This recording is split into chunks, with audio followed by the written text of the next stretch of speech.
வந்து last time இந்த hall ticket கொடுப்பாங்க பாருங்களேன். இந்த ஹால் டிக்கெட் கொடுக்கும்போது வந்து ரொம்ப ஆவரேஜ் ஸ்டூடெண்ட், ஃபெயில் ஆகிற ஸ்டூடெண்ட்டை வந்து ஹால் டிக்கெட் கொடுக்க மாட்டாங்க, எக்ஸாம் எழுத விட மாட்டாங்க. எதுக்கு எக்ஸாம் எழுத விட மாட்டாங்கன்னா, அவங்க வந்து அந்த ஸ்கூலுடைய ரிசல்ட் வச்சுருப்பாங்க. அந்த ரிசல்ட்டை வந்து அவங்க வந்து இந்த 100% சென்டம் அப்படின்றது வந்து ஒரு போதை மாதிரி. அப்படின்னா அவங்க வந்து அவங்களுடைய, அது தப்பு இல்லை, அந்த ஸ்கூலை வந்து 100% அவங்க வந்து பாஸ் பண்ணணும் அப்படின்னு நினைக்கிறது தப்பு இல்லை. அதுக்காக படிக்காத பிள்ளைகளை வந்து படிக்க வச்சு அப்படி கொண்டு வந்து பாஸ் பண்ண வச்சா கூட பரவாயில்ல. ஆனால் படிக்காத பிள்ளைங்களை என்ன பண்ணிடுவாங்க அப்படின்னு சொன்னால், அவங்கள வந்து அடுத்த வருஷம் நீ எழுதிக்கோ அப்படின்னு சொல்லி எதில் கை வைப்பாங்கன்றா, இந்த ஹால் டிக்கெட்டில் கை வைப்பாங்க. அதுதான். அப்போ வந்து நான் வந்து 10th படிக்கும்போது பார்த்தீங்க அப்படின்னு சொன்னால், அதுக்கு முன்னாடி வரைக்கும் நிறைய பாடத்தில் ஃபெயில் ஆனதுனால, நான் மட்டும் இல்லை, என் கூட ஒரு 6-7 பசங்களை வந்து உங்களுக்கு வந்து நாங்கள் எக்ஸாம் எழுத நாங்கள் விடமாட்டோம். நீ விடமாட்டோம் மீன்ஸ் வந்து உங்களுக்கு ஹால் டிக்கெட் இல்லை, அடுத்த வருஷமே நீங்கள் எழுதுங்க, இன்னொரு 1 year படிங்க அப்படின்னு சொன்னாங்க. ஸோ என் கூட நான் என்னோட சேர்த்து 7 பசங்க, 6 பேரும் வந்து 7 பேருமே அந்த மேக்ஸ் வாத்தியார் சார் அவங்கள்ட்ட போயிட்டு 7 பேருமே கெஞ்சணும், சார் வந்து எப்படியாவது நாங்கள் படிச்சிடறோம். அப்படி ஒருவேளை ஃபெயிலுனா கூட நாங்கள் வந்து சமாளிச்சுக்குவோம். பட் நாங்கள் 1 year படித்து முடிச்சுட்டு எக்ஸாமே எழுதலை அப்படின்னு சொல்கிறது வந்து எங்களுக்கு கஷ்டமாக இருக்கும். ஃபெயிலானா டுட்டோரியலில் கூட பாஸ் பண்ணிக்கிறோம் அப்படின்னு சொல்லிட்டு 7 பேரும் கேட்டால் கிட்டத்தட்ட 1 மணி நேரத்துக்கு மேலே பேசினோம். அந்த சார் வந்து கொஞ்சம் கூட அசையவே இல்லை. எனக்கு மேனேஜ்மெண்ட்டில் சொல்லிட்டாங்கப்பா, என்னால் ஒன்றுமே பண்ண முடியாதுப்பா அப்படின்னு சொல்லி 1 மணி நேரம் வந்து இது பண்ணி போராடிட்டு, என் கூட சேர்ந்த 6 பேரும் என்ன சொன்னாங்க அப்படின்னு சொன்னால், இவருடைய மனசை மாற்ற முடியாது, நம்ம போயிடலாம் அப்படின்னு சொல்லிட்டு 6 பேரும் போயிட்டாங்க. ஆனால் நான் மட்டும் போகவே இல்லை. நான் வந்து என்னுடைய மனசில் வந்து அன்னைக்கே ஸ்ட்ராங்காக என்ன ஃபிக்ஸ் பண்ணிட்டேன் அப்படின்னு சொன்னால், கண்டிப்பாக எக்ஸாம் என்ன பண்ணணும், நம்ம பாஸ் பண்ணுறோமோ ஃபெயில் பண்ணுறோமோ அதை பற்றி இல்லை, டுட்டோரில் கூட எழுதிக்கலாம், ஆனால் கண்டிப்பாக எக்ஸாம் என்ன பண்ணணும், எக்ஸாம் எழுதலாம் அப்படின்றத என்னால் வந்து ஏற்றுக்கவே முடியல. ஹால் டிக்கெட் தரமாட்டாங்க அப்படின்றத என்னால் ஏற்றுக்கவே முடியல. அங்கேயே கிடந்தேன் மத்தியானம் வரைக்கும். அவருடைய பார்த்து இறங்கி, சார் வேறு வழியே இல்லைன்னு சொல்லி அழுது கடைசியில் இறங்கி என் ஒரே ஒருத்தனுக்கு ஹால் டிக்கெட் தந்தார். அதை வச்சு தான் எக்ஸாம் எழுதி ஃபெயில் ஆகிட்டேன்னு வச்சுங்களேன், அது வேற. அப்பவும் படிக்க முடியல நம்மளால. ஆனால் வந்து எக்ஸாம் எழுதிட்டேன். இவங்கெல்லாம் அடுத்த வருஷம் படித்தாங்க, அது வேற மாதிரி போயிடுச்சு. அதற்கு பிறகு பைபிள் காலேஜ், இந்த பைபிள் காலேஜில் ஜாயின் பண்ணி 3 years கோர்ஸ், 3 வருஷத்தினுடைய படிப்பு. ஃபஸ்ட் இயரில் வந்து பார்த்தீங்க அப்படின்னா பண கஷ்டம், பொருள் இல்லை, அந்த மாதிரி ஒரு செட்டப் இருந்துச்சு. செகண்ட் இயரில் வேற மாதிரி ப்ராப்ளம். தேர்ட் இயரில் இருக்கவே முடியாது. என்னை பார்த்து வந்து நிறைய பேர் அந்த பசங்களே கூட படிக்கிறவங்க, நான் கூட உனக்கு காசு கட்டிடுறேன், வேற ஒரு பைபிள் காலேஜில் நீ போய் படி, இங்கே உனக்கு ரொம்ப எதிரிங்க, உங்களுக்கு நிறைய பிரச்சனை இருக்குது, உன்னை ரொம்ப இது பண்ணுறாங்க, எங்களுக்கே பாவமாக இருக்குது, நீ போ அப்படின்னு சொல்லிட்டான். அந்த அளவுக்கு எனக்கு நெருக்கம் இருந்துச்சு. ஆனால் அதான், ஒரு தப்பு செய்யவே இல்லை. எக்ஸாம் எழுதும்போது நீ தப்பு மன்னிப்பு கேட்டால் தான் எக்ஸாம் அப்படின்றாங்க. மன்னிப்பு கேட்டேன், சரி பரவாயில்ல, நம்ம தப்பு செய்யலன்னு தெரியும், ஆனால் எக்ஸாம் எழுதாமல் இருக்க முடியாது. அந்த 3வது வருஷம் அவ்வளவு போராட்டம், எத்தையுமே காமிச்சிக்கல. ஒன்று மட்டும்தான் நினச்சேன், கண்டிப்பாக என்ன பண்ணணும், இல்லை நம்ம ஸ்கிப் பண்ணிட, அவ்வளோதான். கஷ்டப்பட்டு அங்கேயே எப்படியோ ஆண்டவருடைய பெரிய தயவு இருந்துட்டேன். அதுக்கப்புறம் வந்து அங்கேருந்து சென்னை எனக்கு டிரான்ஸ்ஃபர். அங்கேருந்து திருப்பி என்னை திருச்சியில் போட்டாங்க. திருச்சியில் போட்டால் ரொம்ப பலவீனம் வந்துருச்சு, அந்த ஊழியத்தை கண்டினியூவே பண்ண முடியாது. கோயம்புத்தூரில் படுத்த படுக்கையாக இருக்கிறேன், அவ்வளோ மஞ்ச காமால, செத்தா திருச்சியில் தான் சாவேன்னு சொல்லிட்டு இங்கேருந்து கோயம்புத்தூர்லேருந்து திருச்சி பஸ்ஸில் ஏறி சத்திரம் பஸ் ஸ்டாண்டில் போய் நின்று, பஸ்ஸில் ஏறக்கூடிய ஸ்ட்ரென்த் இல்லை.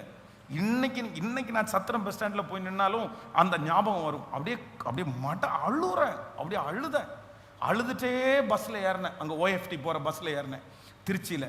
இல்லை நான் விடமாட்டேன், செத்தா, அப்படி ஒரு தீர்மானம் எடுத்து அப்புறம் அவங்களே என்ன ஸ்கிப் பண்ணி அதுக்கப்புறம் இது 9 மாதம் படுக்கையாக இருந்து இந்த ஊழியத்தை ஸ்டார்ட் பண்ணோம். இந்த ஊழியத்தை ஸ்டார்ட் பண்ணதுக்கு பிற்பாடு இன்னைக்கு வந்து 2005, இன்னைக்கு கிட்டத்தட்ட 21 வருஷம் ஆகுது. இந்த 21 வருஷத்தில் இந்த ஊழியத்தில் இந்த இடத்துல நிற்கக்கூடாதுன்னு வந்த போராட்டம் 1 இல்லை 2 இல்லை, கோர்ட்டு வரைக்கும் போய் கூண்டு வரைக்கும் போய் நின்னாச்சு. ஆனாலும் ஆண்டவரிடத்தில் கேட்ட ஒரே ஜெபம் என்ன அப்படின்னா, என்னை நிற்க மட்டும் வச்சிருங்க, எனக்கு நிற்கிறதுக்கு மட்டும் பலன் தாங்க. சாகிற வரைக்கும் நீங்களா கொண்டு போறீங்களா பிரச்சனை இல்லை. ஆனா பிரச்சனையை பார்த்து, போராட்டத்தை பார்த்து, அவமானத்தை பார்த்து நான் என்ன பண்ணக்கூடாது? நான் போகக்கூடாது ஆண்டவரே, நான் போகக்கூடாது, எனக்கு முடியல அப்படின்னு நான் போகக்கூடாது, என்னை கஷ்டப்படுத்துறாங்கன்னு நான் போகக்கூடாது, நான் ஸ்கிப் பண்ணிடக்கூடாது. நீங்க என்ன கொண்டு போறதை குறித்து கவலையே கிடையாது. இன்னைக்கு வரைக்கும் அப்படிதான் நம்ம ஜெபம் பண்றோம். நிற்கவே முடியாத நேரத்தில் பலிபடத்தை கட்டி பிடிச்சி ஜெபம் பண்ணாலும் மனசுக்குள்ள இருந்த ஒண்ணு ஸ்கிப் பண்ணிடக்கூடாது. இன்னைக்கு அப்போ இந்த ஊழியத்தினுடைய சில வளர்ச்சியை பார்க்கும்போது கூட நான் உங்களுக்கு சொல்றேன், நீங்க சோதனையை பார்த்து, பிரச்சனையை பார்த்து, அவமானத்தை பார்த்து, எதிரிகளை பார்த்து, மனசை கஷ்டப்படுத்துறதை பார்த்து எந்த இடத்தை விட்டு நீங்க என்ன பண்ணிடாதீங்க. ஆண்டவர் என்ன சொல்றாரு அப்படின்னா, நீ இருமகளே, ஆண்டவர் சொல்றார், நீ வானத்துக்கு ஏறினாலும் நீர் அங்கே இல்லை, நான் பாதாளத்துக்கு படுக்கை போட்டோம் அங்கேயும் நான் காணேன். ஆனா எனக்கு ஒண்ணு தெரியும், நான் போகும் வழியை அவர் அறிவார். நீங்க எந்த பாதையில போறீங்கன்னு அவருக்கு தெரியும். நீங்க எவ்வளவு பெரிய ஸ்ட்ரக்ஸ்ல இருக்கீங்க அவருக்கு தெரியும். நீங்க எவ்வளவு பெரிய கஷ்டத்தை அனுபவிக்கீங்க அவருக்கு தெரியும். உங்க அவமானம் அவருக்கு தெரியும். உங்களுக்கு விரோதமான தூஷணம் அவருக்கு தெரியும். உங்களுக்கு அந்த இடத்துல இருக்கிற போராட்டத்தை கர்த்தர் அறிவார். நீங்க எவ்வளவு கடினமா அந்த இடத்துல உட்கார்ந்துட்டு இருக்கிறீங்கன்னு கர்த்தருக்கு தெரியும். அதனால தான் தாங்கிடுகிற பலன் கொடுக்கிறவர், தப்பி செல்லுகிறதுக்கு வழி செய்கிறவர். அந்த காரியத்துல, அந்த இடத்துல கர்த்தர் நம்மளை கைவிடவே மாட்டார். அதனால உங்க கணவனாருக்காக ஜெபம் பண்ணும்போது இப்படி ஜெபம் பண்ணுங்க, உங்க பிள்ளைகளுக்காக ஜெபம் பண்ணும்போது இப்படி ஜெபம் பண்ணுங்க, உங்க மனைவிக்காக ஜெபம் பண்ணும்போது இப்படி ஜெபம் பண்ணுங்க. எங்க குடும்பத்துல, எங்க வம்சத்துல இனி இந்த ரிஜெக்ஷன், ஸ்கிப் அப்படின்ற வார்த்தை என்ன பண்ணக்கூடாதுன்னா, என் பிள்ளை என்ன பண்ணணும்னா நிலைவரப்படணும், என் கணவனார் நிலைவரப்படணும், உங்க குடும்பம் நிலைவரப்படணும். இதுவரைக்கும் நீங்க புடுங்கி நடப்படலாம், இதுவரைக்கும் ஒரு இடத்துல நீங்க ஒழுங்கா உட்கார முடியாம இருக்கலாம், இதுவரைக்கும் உங்களுக்கு ஸ்ட்ராங்கான ஒரு இடம் இல்லாம இருக்கலாம். ஆனா இந்த ஃபாஸ்டிங் பிரேயருக்கு பிற்பாடு ஆண்டவர் உங்களை உறுதியான ஒரு இடத்துல ஆணியாய் கர்த்தர் கடாவுவாராக. உன்னை உறுதியான இடத்துல கர்த்தர் ஆணியாய் கடாவுவாராக. உங்களுடைய கால்களை கர்த்தர் கன்மலையில் மேல் நிறுத்தி உங்களுடைய அடிகளை ஸ்திரப்படுத்துகிற தேவன். கையை உயர்த்தி கேட்கிற, ஆண்டவரே நீர் எங்களுடைய அடிகளை ஸ்திரப்படுத்துகிறவர். காத்திரு, பொறுத்திரு, கர்த்தரையே நம்பி இரு, காரியத்தை அவர் கண்டிப்பாக வாய்க்க செய்வார். நீதிமான் அனைவருக்கும் வெற்றி உண்டு, வெகு விரைவில் கர்த்தரோ துணை நின்று, ஆமென், அவர் காரியங்களை நடத்துவார், அவர் காரியங்களை நடத்துவார். ஹல்லேலூயா. விசுவாசிக்கிறீங்களா இல்லையா? எத்தனை இப்போ உங்களுடைய பிள்ளைகளுடைய தலை மேல கை வச்சு ஜெபம் பண்ணும்போது கூட அவனுக்கு ஜெபம் பண்ணுங்க. என்ன ஜெபம் பண்ணுங்கன்னா, ஒரு காரியத்தை துவங்குறதுக்கு முன்னாடி 1000 டைம் யோசிக்கலாம், 1000 டைம் யோசிக்கலாம். ஆனால் நிறைய துவங்கிட்டோமா, அதை என்ன பண்ணணும்னா, நல்ல போராட்டத்தை போராடினேன், நல்ல போராட்டத்தை போராடினேன், ஓட்டத்தை முடித்தேன், விசுவாசத்தை காத்து கொண்டேன், இது முதல் எனக்காக நீதியின் கிரீடம் வைக்கப்பட்டிருக்கிறது. அதனால இனி உங்க லைஃப்ல இந்த ஸ்கிப்ன்ற வார்த்தை என்ன பண்ணக்கூடாது, எதுலையுமே வரக்கூடாது, எதுலையுமே வரக்கூடாது. தூக்கி போட்டு போட்டு போட்டு போட்டு அப்படி இல்லை. தேவ கர்த்தரிடத்தில் ஒன்றை நான் காட்டேன், ஒன்றை நான் கேட்டேன், அதையே நான் தேடி நாடி அதையே நான் பின்தொடருவேன். ஹல்லேலூயா. ஒருவேளை இன்றைக்கு வாய்ப்பு கிடைச்சிச்சு அப்படின்னு சொன்னால், இன்னைக்கு இரவு உங்களுடைய பிள்ளைகளுக்காக ஜெபம் பண்ணும்போது உங்கள் பிள்ளைகளுடைய தலையின் மேலே கையை வச்சு இந்த அபிஷேகத்திற்காக ஜெபம் பண்ணுங்க. ஆண்டவரே, என் கணவனார் நிலைவரமா இல்லை, என் குடும்பம் நிலைவரமா இல்லை, என் அம்மா அப்பா நிலைவரமா இல்லை, நானும் நிலைவரமா இல்லை. எத்தனை நாள் அலைவீங்க, எத்தனை நாள் திரிவீங்க? அலைஞ்சாச்சு, நிறைய அலைஞ்சாச்சு, எந்த இடத்துலையும் நிலைவரமே இல்லை, எந்த இடத்துலையும் நிலையாவே இல்லை, எந்த வேலையிலையும் நிலையா இல்லை, நிலையான ஒரு வருமானம் இல்லை, நிலையான எதுலையுமே நிலை இல்லை. ஒரு பரதேசியை போல நம்மளே நிறைய பேர் அலைஞ்சாச்சு. ஆனால் என் வருங்கால சன்னதிக்கு அப்படி கொடுத்துறாதீங்க. என் பிள்ளைய ஒரே இடத்துல நிலையா வச்சு அவங்களுக்குன்னு ஒரு அட்ரஸை கர்த்தர் கொடுத்து, ஆமேன், விலாசம் இல்லாதவங்களுக்கு விலாசத்தை உண்டு பண்ணுகிறவர் அவர் தானே, அட்ரஸ் இல்லாதவங்களுக்கு அட்ரஸை உண்டு பண்ணுகிறவர் அவர் தானே.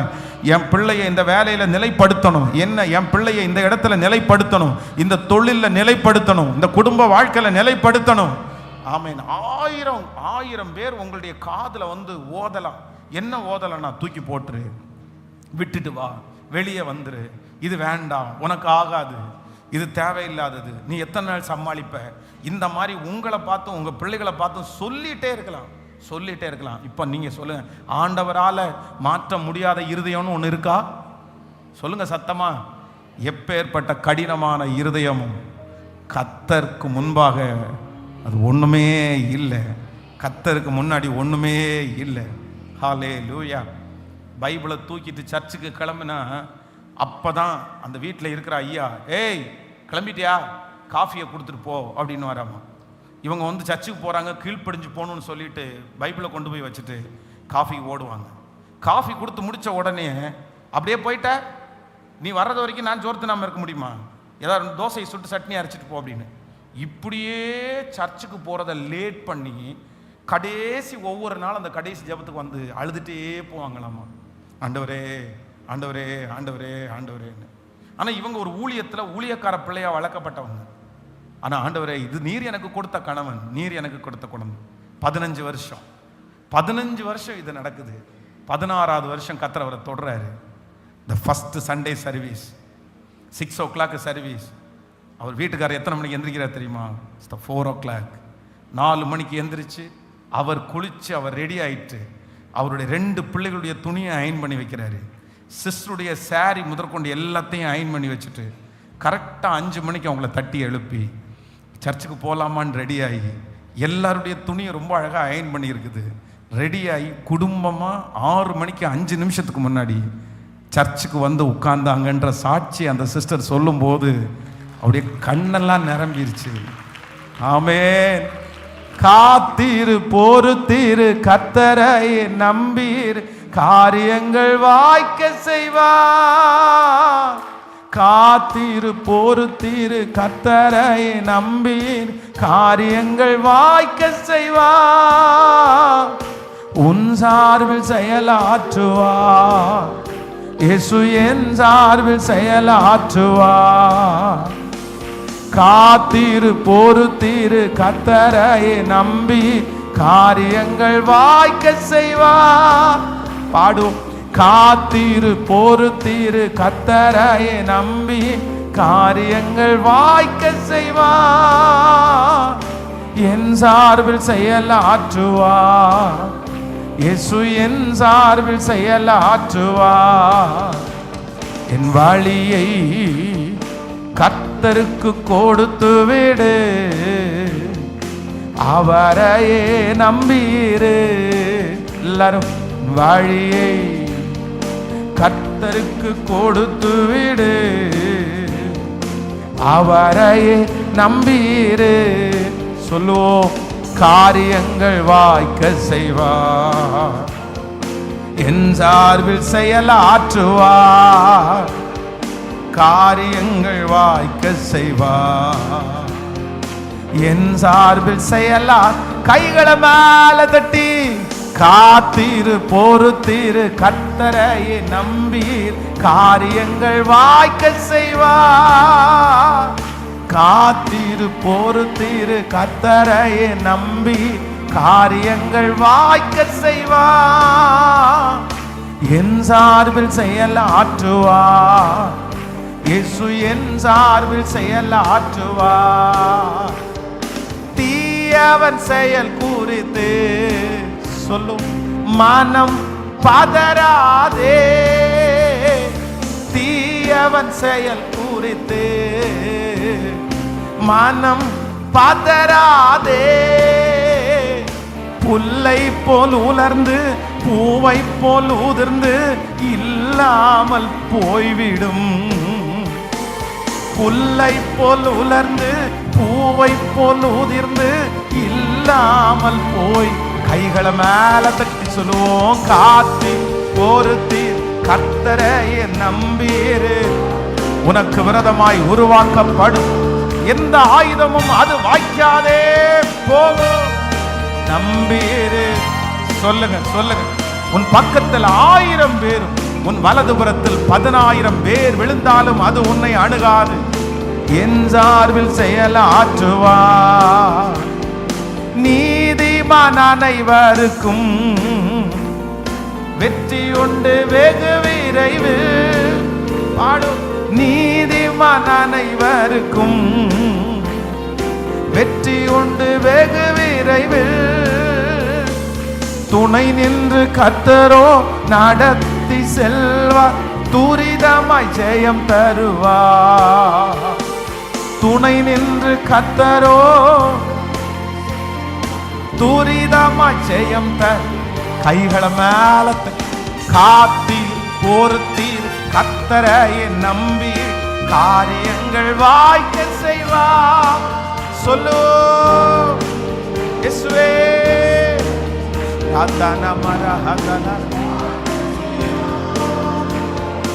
என் சார்பில் செயலாற்றுவார். இயேசு என் சார்பில் செயலாற்றுவார். மகிழ்ந்து களி கூறு தொடர்ந்து துதிப்பாடு. மகிழ்ந்து களி கூறு தொடர்ந்து துதிப்பாடு. இதயத்தின் வாஞ்சை விருப்பங்கள் எல்லாம் விரைவில் நிறைவேற்றுவார். உம் இதயத்தின் வாஞ்சை விருப்பங்கள் எல்லாம் விரைவில் நிறைவேற்றுவார். கைகளை மேல காத்தி பொறுத்தீர் கர்த்தரையே நம்பி காரியங்கள் வாய்க்க செய்வார். காத்தீர் பொறுத்தீர் கர்த்தரையே நம்பி காரியங்கள் வாய். திரும்ப திரும்ப சத்தமாய் சத்தமாய் காத்திரு. ஓ ஹalleluya. இப்போ ஒரு புது பலன், ஒரு புது பலன், புது பலன், காத்திருக்க கூடிய பலன், நிலைவரமா இருக்கக்கூடிய பலன், இந்த அவமானத்தின் மத்தியிலையும் நிலையா இருக்கக்கூடிய பலன், இந்த சோர்வின் மத்தியிலையும் நிலையா இருக்கக்கூடிய பலன். இயேசுவே இப்போ ஆமே. நீதிமான் பனையை போல செழித்து லீபனோன் உள்ள கேதுருவை போல வளருவான். இப்போ அந்த வேற ஆழமா ஒருவரும் புடுங்க முடியாதபடி இப்போ ஆழமாய் வேர் போகப்படட்டும். அந்த பிசினஸினுடைய வேற ஆழமாய், அந்த குடும்பத்தினுடைய வேற ஆழமாய், எத்தனை சூழ்நிலை வந்தாலும் பிரச்சனை வந்தாலும் இப்போ ஆழமாய். தேவ மகிமை, தேவ மகிமை, தேவ மகிமை. இப்போ இயேசுவே. ஒருவரும் பிடுங்க கூடாதபடி நடுகிறவர் நீர்தான். ஒருவரும் எடுக்க கூடாதபடி வேலி அடைக்கிறவர் நீர்தான். இப்போ தடுமாறி கொண்டிருக்கிற கால்களை பாருங்கப்பா, தள்ளாடுகிற முழங்கால்களை பாருங்கப்பா, நிலைவரம் இல்லாத இருதயங்களை பாருங்கப்பா. இப்போ இயேசுவின் நாமத்தினால ஒரு நிலைவரம். ஓ அந்த குடும்பத்துல ஒரு நிலைவரம், எடுத்த முடிவுல ஒரு நிலைவரம். ஓ என் சார்பில் செயலாற்றுவார். இயேசு என் சார்பில் செயலாற்றுவார். தீயவன் செயல் குறித்து மனம் பதறாதே. பாடும் இயேசுவே. மனம் பதறாதே. புல்லை போல் உலர்ந்து பூவை போல் உதிர்ந்து இல்லாமல் போய்விடும். புல்லை போல் உலர்ந்து பூவை போல் உதிர்ந்து இல்லாமல் போய்விடும். காத்தீர் பொறுத்தீர் கர்த்தரையே. ஜெபிக்கிறவங்க ஜெபி. இயேசுவேன்னு கூப்பிடுறோம். அந்த மூத்த மகனை நிலைப்படுத்துங்கன்னு சொல்றோம், அந்த மகளை நிலைப்படுத்துங்கன்னு சொல்றோம். யாருக்காக ஜெபிக்கணுமோ ஜெபிச்சிட்டே இருங்க. இன்னைக்கு இந்த உபவாச ஜெபத்துல கர்த்தருடைய கண்கள் இந்த இடத்தின் மேல, இந்த சத்தத்தை கேட்கிற ஒவ்வொருத்தர் மேல நோக்கமா இருப்பதாக.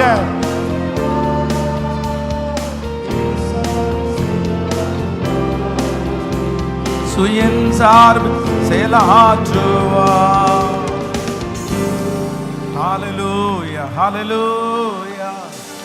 காத்திரு காத்திரு பொறுத்திரு கர்த்தரையே நம்பிரு. காரியங்கள் வாய்க்க செய்வார். அவர் என் சார்பில் செயலாற்றுவார். அவர் என் சார்பில் செயலாற்றுவார். அவர் என் சார்பில் செயலாற்றுவார். அவர் என் சார்பில் செயலாற்றுவார். ஹalleluya.